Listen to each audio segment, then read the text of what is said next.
Hi friends, today, I've got a story for you. It's full of feelings and surprises. I hope you enjoy it and stay with me until the end. Ready? Let's go. The morning sun shone over the quiet neighborhood of Northbrook. Inside her cozy but stylish home, Victoria Miller was making breakfast. The smell of fresh coffee filled her clean, bright kitchen. Small pots of herbs lined the counter, little things that made her happy. Victoria, who was 32 years old, had woken up a bit earlier than usual to make a nice breakfast. She wore a simple dress and looked at the wall clock while brushing her brown hair. 6:45 a.m. Still plenty of time. "Honey, the toast is ready," she called out. The dishes weren't fancy, but she had picked them carefully. The oatmeal had blueberries on top, and the toast was golden and smelled delicious. Jack looked up from his newspaper and gave her a warm smile. "Thanks, Victoria. The toast is perfect. Like always, starting the day with your breakfast is the best." Jack wore a plain navy suit. He worked as a senior vice president at a tech company, but he and Victoria liked to live simply and stay down to earth. Their mornings together were always calm and happy. They had been married for 5 years and had built a strong relationship based on love and respect. Just as Jack was about to take a sip of coffee, Victoria's phone rang. It was her dad calling. "Dad? This early?" Her father Frank's voice came through the phone. "Victoria, tonight is our wedding anniversary. We're having a family dinner at Lil Blue. Can you and Jack come at 7:30? Victoria paused for a moment. Lil Blue was a fancy restaurant in Chicago's Gold Coast. Her parents liked to live in style, big house, flashy lifestyle, and that always made her a little uncomfortable. Her parents always liked to show off, especially her mother, Maria, who never missed a chance to flaunt their wealth, even in front of their own daughters. As Victoria tried to decide what to say, a message popped up on her phone. It was from her sister Anna. "Answer now. Are you really skipping Mom and Dad's big anniversary again? Aren't you too old to keep being so stubborn?" Anna worked as a sales director at their dad's real estate company. Even though the job was probably too much for her, she had started to act like she was better than Victoria. Victoria let out a long sigh and looked at Jack. He gave her a small nod, quietly showing that he understood. His eyes seemed to say, "I'll support whatever you choose." "Okay," Victoria said, "we'll come." After she hung up, a nervous feeling crept into her chest. Still, she wanted to keep the peace with her parents, so she decided to go. Life was good, her job as a senior HR manager in Chicago, her happy home with Jack. The only thing that still felt heavy was her relationship with her family. "Are you okay?" Jack asked gently. He held his coffee cup with both hands, a small but caring gesture. "I think so," Victoria said with a smile, but in her eyes, you could see she was feeling something much more complicated. Dinner with her parents always felt stressful, but tonight was different. It was their anniversary. Maybe it'll be a nice evening, Victoria told herself as she sat back down at the breakfast table. Lucille Blue was a fancy restaurant in Chicago's upscale Gold Coast neighborhood. It was in an old building from the 1920s that had been beautifully restored, with its cream-colored walls and gold-trimmed windows. It looked elegant and classy, right off Michigan Avenue. It was a popular spot for wealthy people to celebrate special events. Getting a reservation there was tough. Their lobster salad and prime ribeye steak were famous. That evening, the weather matched Victoria's mood. A light rain had started in the afternoon, and now the streetlights reflected softly on the wet sidewalks. As Victoria got out of the taxi and walked to the restaurant, she felt a quiet sadness inside, like rain falling in her heart. 7:28 p.m.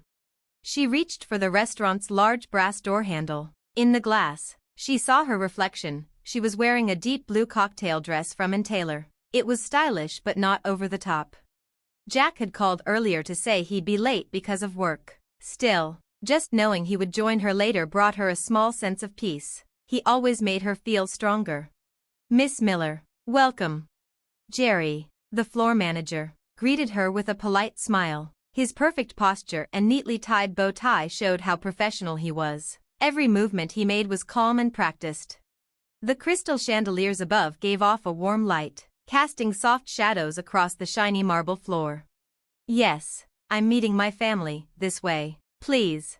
Victoria followed the floor manager. The silverware sparkled on the white tablecloths, and soft piano music played in the background. All around her, well-dressed people were enjoying quiet, fancy dinners. As she walked, Victoria's heart started beating faster. Maybe, deep down, she already knew something was wrong. When she reached the table, it was just as she had expected. Her parents and sister had already eaten. The plates were empty, and the $180 bottle of wine was nearly gone. Lobster shells and steak bones were scattered around the table, looking messy in such a high-class place. "Oh, Victoria," her mother Maria said with a fake smile. She was wearing a Chanel jacket and more makeup than usual. Her pearl necklace sparkled in the light. "You're late. You'll pay the bill, right?" Victoria instantly understood what was going on. Her father, Frank, looked a little uncomfortable. The once proud real estate executive now seemed tired. His suit, though expensive, looked worn, and his luxury watch had lost its shine. Anna, Victoria's sister, gave her a cruel smile. "Still as slow as ever, showing up late," she said, clearly enjoying herself. She wore a flashy dress that seemed too young for her, and she made a point of placing her newest smartphone on the table like a prize. Victoria glanced at her watch. Exactly 7:30. Her Rolex proved she was on time. In that moment, as she realized they had likely told the restaurant a different time on purpose, a cold anger began to rise inside. It was James Hartman, the manager. He had worked in fine dining for over 30 years. His gray hair was neatly styled, and his black tuxedo looked flawless. "Miss Miller, is there something I can help you with?" he asked politely. Victoria gave him a polite smile. "No. I just wanted to check what time our reservation was made for." Just then, the restaurant's heavy front doors opened, and someone new walked in. "Good evening, father-in-law. I was in the area and thought I'd stop by," said Jack as he walked up to the table. Jack walked up to the table with quiet confidence. Even though he was still wearing the same navy suit from work, somehow it looked more impressive now, like he belonged in a place like this. "Jack," Frank said, his voice shaking.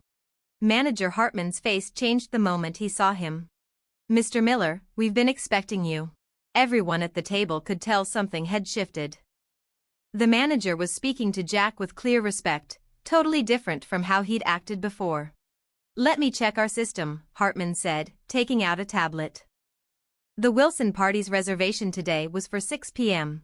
"What?" Anna gasped. "And we were told to have Miss Miller arrive at 7:30 p.m. Maria's face went pale. Frank slumped lower in his chair. Jack spoke in a low, calm voice. "There are a few things I'd like to check at our restaurant."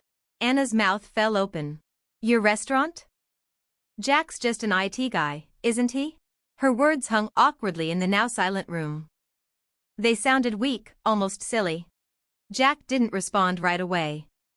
He just gave a small, calm smile. He looked completely at ease, more confident than any of them had ever seen him. Manager Hartman now held the tablet even more carefully, clearly showing even more respect. "According to our records," he said, "the Wilson party arrived at 6 p.m. They ordered lobster salad, prime ribeye steak, and creme brulee. All meals were finished by 7:15. Each word confirmed what Victoria had already suspected. This dinner had been set up without her in mind. The messy plates were no longer just leftovers, they were proof. The chandelier above lit up the table like a spotlight, making everything feel sharp and exposed. Hartman's voice now held a slight edge, like he knew exactly what was going on. Jack moved closer to Victoria and stood beside her, calm and steady.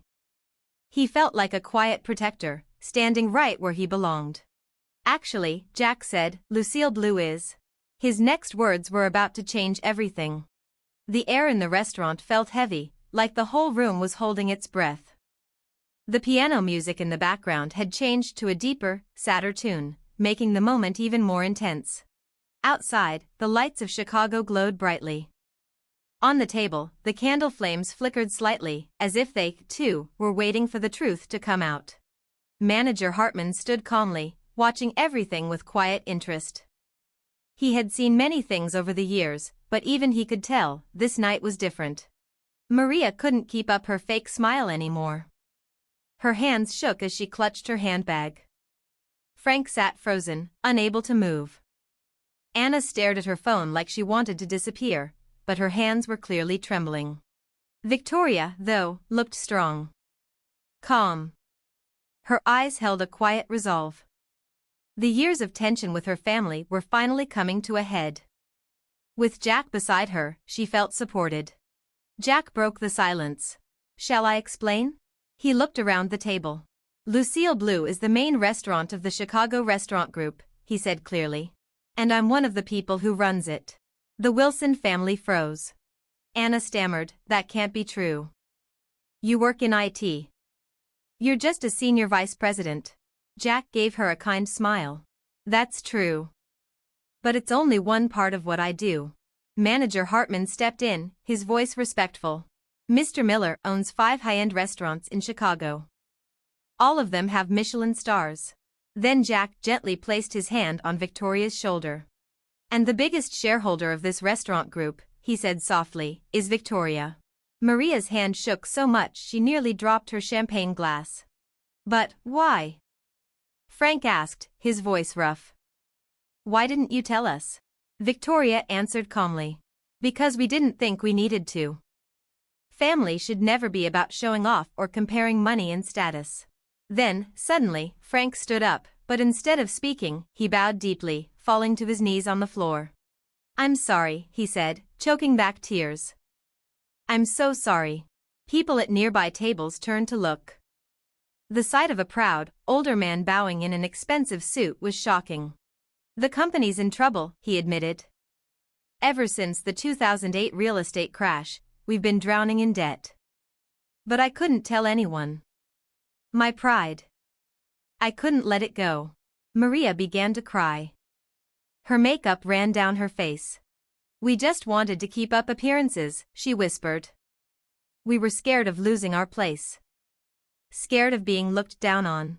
Jack spoke gently. Why didn't you come to us? We would have helped. That's when Anna suddenly stood up, her whole body shaking. Tears poured down her cheeks. It's my fault, she cried. It's because I couldn't sell anything. I only closed one deal in 2 years, and Dad still made me sales director. Victoria looked at her sister. Anna.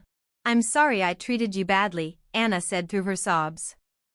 You worked so hard. You made your own way. And I was just jealous. Tears streamed down her face, taking her expensive makeup with them. I was jealous of your strength, your marriage, your happiness. That's why I acted so mean. The restaurant's background music shifted to a Tchaikovsky melody. Its melancholic notes deepened the weight of the family's confession. Victoria slowly stood. Her deep blue dress shimmered beneath the chandelier's glow. Mom, Dad, please, lift your heads. Her voice was steady but gentle. I won't blame you for the past, she said. But I want things to change, from now on. Her parents hesitated, then raised their eyes. Let's build real family bonds, not ones based on appearances or pretending, Victoria continued. Anna stepped toward her sister. From now on, she began, struggling for words. Victoria embraced her gently. Yes, from now on, let's move forward as true sisters. Jack's warm eyes observed the scene before he signaled a waiter. Shall we make a proper toast, tonight, as a real family? The freshly poured champagne sparkled gold in their glasses, celebrating a new beginning. 6 months later, early winter in Chicago. Soft snow drifted over a quiet Northbrook neighborhood. Inside Victoria's living room, the fireplace crackled warmly. Though the Christmas tree was not yet decorated, a small wreath on the window quietly welcomed the season. Dad, could you review these documents? Frank adjusted his glasses and studied the papers. Thanks to the specialists Jack had introduced, the company's recovery was steady. Loans were refinanced, and new projects were underway. Thank you, Victoria, thanks to you all. His voice had shed its old weight, now warm with heartfelt gratitude. Sandwiches sat on the table. Oh my, is it time already? Maria appeared from the kitchen, wearing an apron, a humble sight compared to before. Her jewelry was modest, and her usual coldness replaced by a soft smile. I baked cookies, using Victoria's recipe. The sweet scent of vanilla filled the room. She had found joy in a simpler life. They had sold their large Winnetka home and now lived comfortably in a modest condo. "I'll help." Anna hurried toward the kitchen. She had resigned from her father's company and was studying for her real estate license. Like Victoria, she was forging her own path. Oh, wait. Before that. She pulled out her smartphone, the room tensing for a moment. "I got my exam results. I passed." Tears glimmered in Anna's eyes. It was her first achievement earned by her own effort. "Congratulations." Victoria smiled sincerely and hugged her sister. "It's all thanks to you, sis. You were always there, cheering me on." Their rivalry had dissolved, replaced by care and understanding. "Where's Jack?" Frank asked softly. "He'll be home soon," Victoria answered. "He said he might leave early today." She sat by the fireplace, placing her hand gently on her barely noticeable belly, feeling the pulse of new life. "Actually, I have something to share." Just then, the doorbell rang. "I'm home." Jack entered, brushing snow from his coat, carrying a small Christmas tree. "Honey, is that? I thought we could decorate it together, as a family." Jack stood beside Victoria, the warm light embracing them both. They exchanged a quiet, knowing look. "Everyone," Victoria began slowly, "we're having a baby."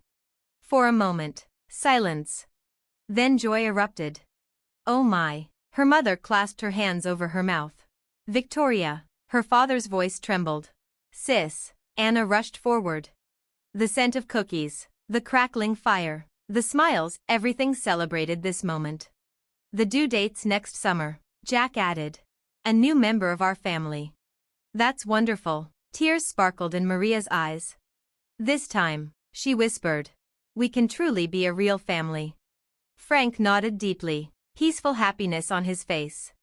Anna looked at Victoria's belly with a gentle smile. "I'll be the best aunt ever, I promise."